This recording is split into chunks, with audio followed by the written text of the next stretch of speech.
Shalom.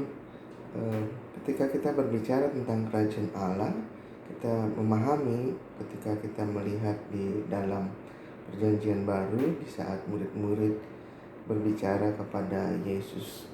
Tentu di dalam pemikiran daripada murid-murid kerajaan Allah sebagaimana yang diajarkan di dalam teologi Yahudi bahwa kerajaan Allah adalah satu kerajaan yang nampak, satu kerajaan yang hadir di muka bumi ini. Nah, pemahaman yang ada di dalam teologi Yahudi berbicara tentang kerajaan Allah yang hadir di muka bumi ini memiliki satu persepsi atau pemahaman yang sama sebenarnya apa yang diajarkan oleh Yesus tentang kerajaan Allah, yaitu kerajaan Allah hadir di muka bumi ini sebagaimana diajarkan Yesus di dalam doa yang kita sebut doa Bapa kami, yaitu datanglah kerajaan Allah jadi di bumi seperti di surga. Konsep yang sama sebagaimana Yesus mengetahui teologi daripada kerajaan Allah yang hadir di muka bumi ini yang dimiliki oleh teologi Yahudi pada umumnya pada waktu itu dan pada zaman Yesus bahkan hingga sekarang ini. Oleh sebab itu pemahaman yang sama tentang teologi Yahudi tentang kerajaan Allah yang hadir di muka bumi ini merupakan satu konteks di mana pembicaraan antara Yesus dengan murid-murid yang selalu didiskusikan. Bahkan tidak hanya didiskusikan, murid-murid berharap bagaimana kerajaan Allah ini bisa hadir dan mereka bisa memerintah bersama-sama dengan Yesus.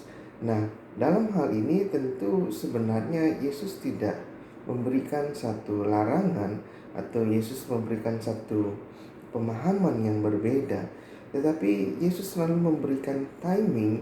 Yesus memberikan pemahaman waktu yang berbeda antara apa yang diinginkan oleh murid-murid dengan apa yang Yesus ingin sampaikan. Di dalam konteks ini bagaimana Yesus menghadirkan kerajaan Allah di muka bumi ini lewat kehadirannya, yaitu pada waktu itu, yaitu sekarang dan juga akan datang. Tetapi pemahaman daripada murid-murid daripada Yesus memahami kerajaan Allah itu harus sekarang ini juga, di mana Yesus memerintah dan mereka akan menjadi pemimpin-pemimpin yang akan mendampingi bersama dengan Yesus. Nah, konteks pemahaman yang berbeda ini juga yang kadang-kadang menjadi sesuatu pemahaman yang keliru di dalam kita memahami akan teologi dan juga memahami kerajaan Allah di dalam konteks Alkitab kita, yaitu Alkitab berbicara tentang kerajaan Allah. Di dalam pemahaman yang berbeda di kalangan umumnya Kristen adalah bagaimana memahami kerajaan Allah ini bukan lagi sesuatu yang ada di muka bumi ini, di tempat Tuhan menciptakan langit dan bumi ini, tetapi menjelaskan tentang satu planet atau bumi yang baru yang di luar daripada bumi yang Tuhan ciptakan sekarang ini.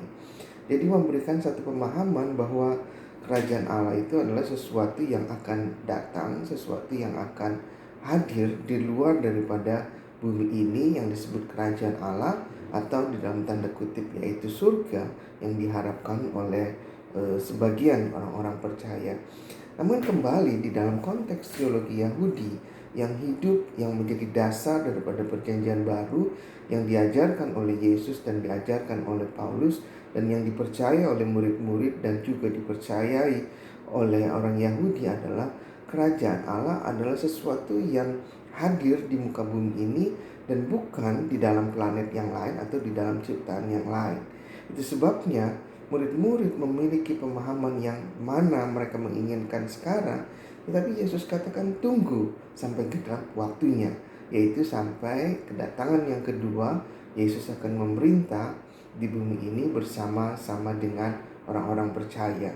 Jadi dalam hal ini adalah bukan sesuatu yang nanti ada di dalam planet yang lain atau bumi yang lain, tetapi ada di dalam bumi yang Tuhan ciptakan sekarang ini, yang mana dia akan restorasi sama seperti manusia direstorasi oleh Tuhan, dipulihkan oleh Tuhan sehingga boleh menerima kerajaan Allah, karakternya, sifatnya, hidup di dalam kerajaan Allah Dan demikian juga bumi alam semesta ini boleh direstorasi, dipulihkan oleh Tuhan, sama seperti dengan kerajaan Allah.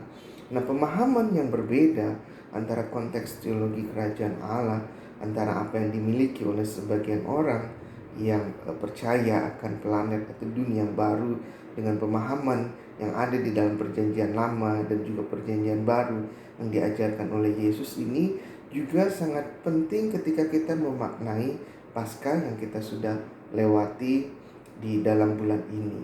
Bagaimana kematian, bagaimana penyaliban daripada Yesus dan juga kebangkitan daripada Yesus merupakan satu rangkaian peristiwa kerajaan Allah yang menunjukkan bahwa Dia adalah Allah, Dia adalah Tuhan, dan Dia adalah Raja yang memerintah, yang akan datang memerintah, tetapi juga yang sudah datang.